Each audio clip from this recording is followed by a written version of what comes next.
Hello बच्चों, जैसा कि आप जानते हैं कि प्रयास आवासीय विद्यालय की प्रवेश परीक्षा का नोटिफिकेशन आ चुका है और उसका फॉर्म भरना भी प्रारंभ हो चुका है 19 दिसंबर से। ठीक है बच्चों, तो 20 जनवरी तक आप ऑनलाइन आवेदन पत्र भर सकते हैं। ठीक है, 21 जनवरी से 27 जनवरी तक इसमें त्रुटि सुधार का कार्य किया जाएगा। ठीक बच्चों, तो ऑनलाइन आवेदन पत्र भरते समय ठीक है, जो जानकारियां होती है, जो आवश्यक जानकारी होती है कि हम जब आवेदन पत्र भरेंगे तो हमें कौन कौन सी जानकारी हमारे पास उपलब्ध होनी चाहिए ताकि हम आसानी से अपना आवेदन पत्र बिना गलती के भर सकें। तो बच्चों, आज का वीडियो इसी विषय पर है कि हम आवेदन पत्र भरते समय कौन कौन सी जानकारी अपने पास रखें। और यह वीडियो न सिर्फ विद्यार्थियों के लिए बल्कि पालकों के लिए और हमारे शिक्षक साथियों के लिए भी बहुत ही महत्वपूर्ण है। तो पूरा वीडियो आप अच्छे से देखिए ताकि आप ऑनलाइन आवेदन पत्र भरते समय आपको किसी भी प्रकार की त्रुटि ना हो और किसी भी प्रकार की परेशानी का सामना न करना पड़े। ठीक है बच्चों, तो चलिए शुरू करते हैं। तो आप यहाँ पर देख सकते हैं, ये एक डेमो फॉर्म है।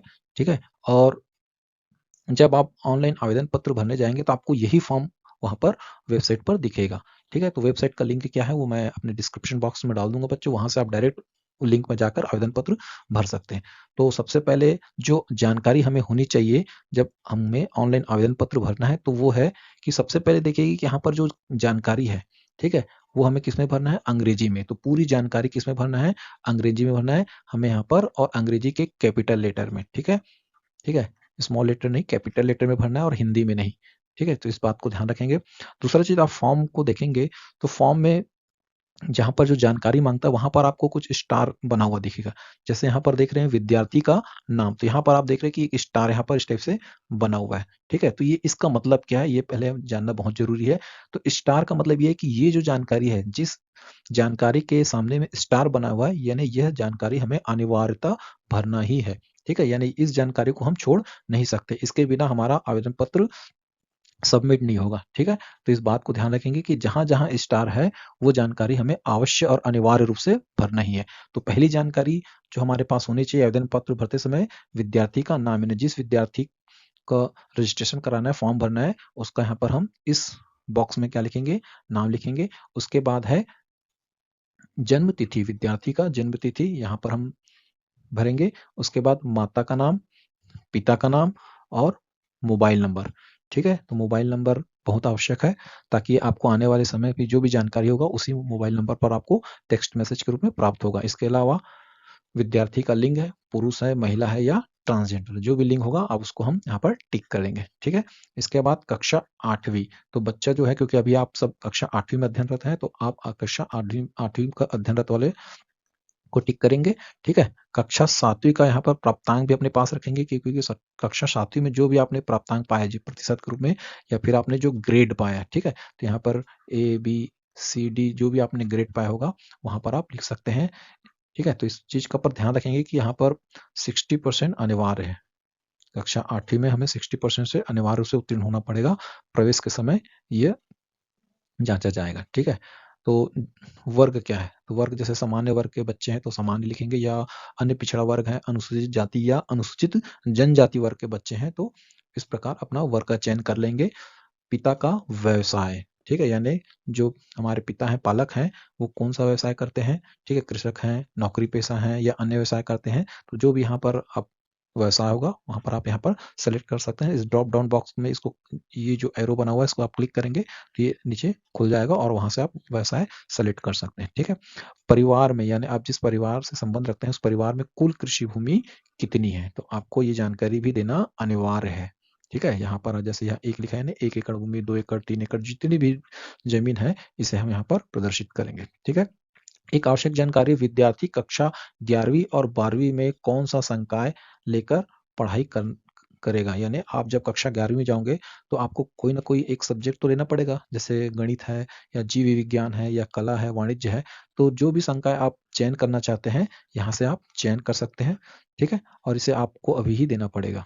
ठीक है, और यहाँ पर है ईमेल आईडी, तो ये ईमेल आईडी जो है यहाँ पर देख रहे हैं कि यहाँ पर किसी भी प्रकार का स्टार नहीं बना हुआ है। इसका मतलब है कि ये ईमेल आईडी अगर हम नहीं भी देंगे तब भी हम फॉर्म सबमिट कर सकते हैं। तो चलिए आगे चलते हैं, देखते हैं बच्चों अब क्या जानकारी है। इसके बाद हमें जानकारी है विद्यार्थियों के कक्षा 8वीं में अध्ययनरत विद्यालय की जानकारी, यानी जिस शाला में या जिस विद्यालय में आप पढ़ रहे हैं ये उसकी जानकारी है। ठीक है। विद्यालय का अनुसूचित क्षेत्रों में होने संबंधी जानकारी ये भी बहुत ही अनिवार्य है। तो विद्यालय का नाम, जिस भी शाला में आप पढ़ते हैं, जिस स्कूल में पढ़ते हैं, उसका नाम यहाँ आ जाएगा। ठीक है। आपकी शाला जिस जिले में है उस जिले का नाम यहाँ जाएगा। ड्रॉप डाउन बॉक्स जो है, इसे जब आप क्लिक करेंगे तो आप पूरे जिले का नाम यहाँ पर आ जाएगा और अपने जिले को आप यहाँ से सेलेक्ट कर सकते हैं। ठीक है। इसके बाद जो ब्लॉक है, विकास खंड, आप जो आपका विद्यालय किस विकास खंड में है वो आप यहाँ सेलेक्ट करेंगे।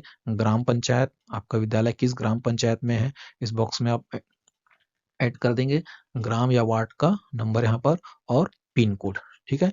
इतनी जानकारी हमें भरना है। इसके साथ पालक विद्यार्थी का स्थायी पता, तो ये इस बॉक्स में हम अपना स्थायी पता यहाँ पर लिखेंगे। ठीक है।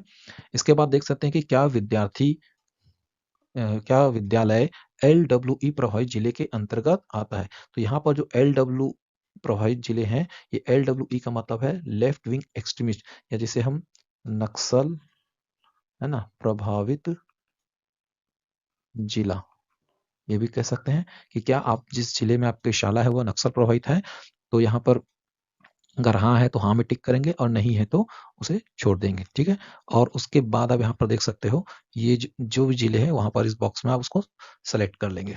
क्या विद्यार्थी का विद्यालय अनुसूचित क्षेत्र में शामिल है, हाँ है तो हाँ में, नहीं है तो नहीं में टिक करेंगे। क्या विद्यार्थी का विद्यालय उप योजना क्षेत्र में आता है, हाँ है तो हाँ, या नहीं है तो फिर नहीं में टिक करेंगे। क्या विद्यार्थी का परिवार नक्सल हिंसा से पीड़ित है, हाँ है तो हाँ, या फिर नहीं में आप टिक करेंगे। इस प्रकार हम फॉर्म भरते चले जाएंगे और आगे देखते हैं क्या जानकारी मांगा है। क्या विद्यार्थी विधवा माता के पुत्र या पुत्री हैं, तो हाँ या नहीं में ही जानकारी देना है। क्या विद्यार्थी माता पिता दिव्यांग है, इसकी भी जानकारी हाँ या नहीं में है। क्या विद्यार्थी के माता पिता जीवित नहीं है, यानी विद्यार्थी क्या अनाथ है, इसकी भी जानकारी हाँ या नहीं में है।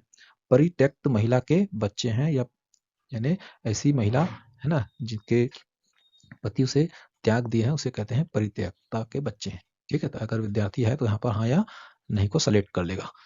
नेक्स्ट है, देश की रक्षा करते हुए या अपने कर्तव्यों का निर्वहन करते समय पुलिस, अर्धसैनिक बल, सशस्त्र बल, शहीद सैनिक के बच्चे हाँ है तो हाँ, या फिर नहीं।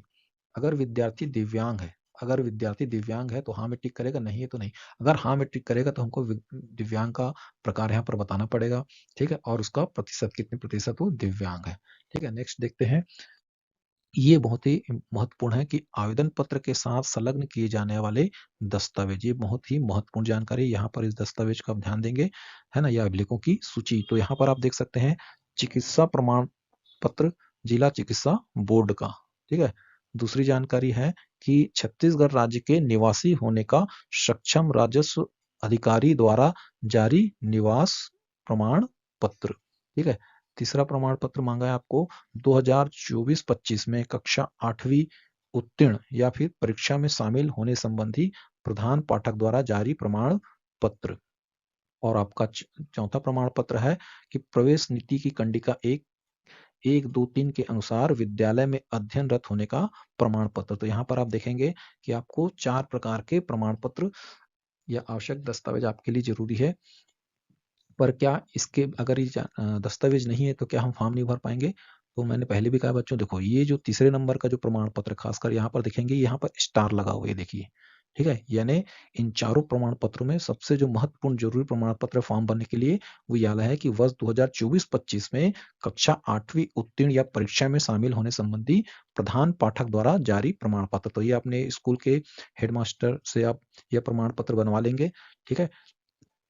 और इसके अभाव में, जैसे निवास प्रमाण पत्र या अगर जाति प्रमाण पत्र है कि नहीं, इसके अभाव में क्या हम फॉर्म भर सकेंगे कि नहीं, तो आप फॉर्म भर सकते हैं। आपके पास कम से कम ये प्रमाण पत्र होना चाहिए। ठीक है। इसके बाद ये जो प्रमाण पत्र है इसको अपलोड करना है ना, तो अपलोड करते समय आप देखेंगे कि पहले तो फाइल जो भी प्रमाण पत्र उसको स्कैन कर लेंगे या फोटो खींच लेंगे। पर इस चीज का ध्यान रखेंगे कि जो भी आप प्रमाण पत्र है उसका जो साइज है, यहाँ पर आप देख सकते हो 200 किलोबाइट, यानी जो भी दस्तावेज आप अपलोड करेंगे उसका साइज 200 किलोबाइट से ज्यादा नहीं होना चाहिए और सिर्फ पीडीएफ फाइल ही हमको अपलोड करना है। ठीक है। तो आप ध्यान रखेंगे कि जब भी आप प्रधान पाठक द्वारा जारी प्रमाण पत्र अपलोड करेंगे तो उसका जो साइज है 200 किलोबाइट होना चाहिए और पीडीएफ फाइल होना चाहिए। ठीक है। तो ये इंपॉर्टेंट है, इसको आप ध्यान रखेंगे। इसके अलावा आप देखेंगे एक अपना फोटो, ठीक है, जो फोटो है वो जेपीजी फाइल में होना चाहिए या फिर जेपीईजी फाइल में, तो उसको भी स्कैन करके इस फाइल में आप सेव कर लेंगे, है ना। और उस जो फोटो है ना, उस फाइल का साइज होना चाहिए 20 किलोबाइट, है। तो मैक्सिमम साइज या अधिकतम साइज कितना होना चाहिए, 20 किलोबाइट होना चाहिए। उससे अधिक अगर फाइल होगी आपकी फोटो की साइज होगा तो वो फोटो अपलोड नहीं होगा बच्चों, है ना। तो इस बात को आप ध्यान रखेंगे कि जब भी फोटो अपलोड करेंगे कि उस फाइल का साइज 20 किलोबाइट से ज्यादा तो नहीं है। उसी प्रकार आपको अपने हस्ताक्षर का फोटो भी अपलोड करना है, यानी आपको साइन का भी फोटो अपलोड करना है, ठीक है। इसका जो फाइल होगा जेपीजी या जेपीईजी फाइल होना चाहिए, ठीक। और इसका भी जो साइज है ये वो 20 किलोबाइट से ज्यादा नहीं होना चाहिए, तो इसका विशेष ध्यान रखेंगे, नहीं तो फिर आप फॉर्म आपका फिलअप नहीं हो पाएगा, ठीक है। तो जो भी आप फोटो और साइन अपलोड करेंगे तो वो जो है ये इस जगह पर आपको प्रदर्शित हो जाएगा, यहाँ पर आपको मिलेगा आपका सिग्नेचर, ठीक है बच्चों। तो आगे देखते हैं। आगे है आपका टिप। तो टिप क्या है, सक्षम प्रमाण पत्र प्रस्तुत नहीं करने की स्थिति में आवेदन पत्र निरस्त किया जा सकेगा, इस हेतु किसी भी प्रकार का अभ्यावेतन स्वीकार नहीं किया जाएगा। तो यहाँ पर आप ध्यान देंगे कि आवेदन पत्र निरस्त किया जा सकेगा, सक्षम प्रमाण पत्र, तो जो प्रमाण पत्र है याद रखिए कि जो प्रधान पाठक द्वारा जो प्रमाण पत्र वो बहुत ही आवश्यक है, ठीक है। इसके अलावा यहाँ पर देखेंगे कि पालक का ये जो घोषणा पत्र है, ठीक है, तो वहां पर इसको यहाँ पर टिक कर लेंगे, ठीक है। जो इस बात को घोषणा करता है कि जो भी जानकारी आवेदन पत्र में दी गई है वो जानकारी क्या है, सत्य है। गलत जानकारी पाए जाने पर हमारे द्वारा किया गया आवेदन पत्र क्या होगा, निरस्त हो जाएगा। इतनी सब जानकारी हमें कम से फॉर्म भरते समय क्या करना है, एकत्रित कर लेना है या अपने पास रखना है, और उसके बाद ही हमें अपना फॉर्म भरना है, ठीक है बच्चों। तो उसके बाद हम बिना त्रुटि के अपना फॉर्म भर सकते हैं, ठीक है बच्चों। तो आज के लिए इतना ही, फिर मिलेंगे नेक्स्ट वीडियो पर। तब तक के लिए जय हिंद, जय छत्तीसगढ़।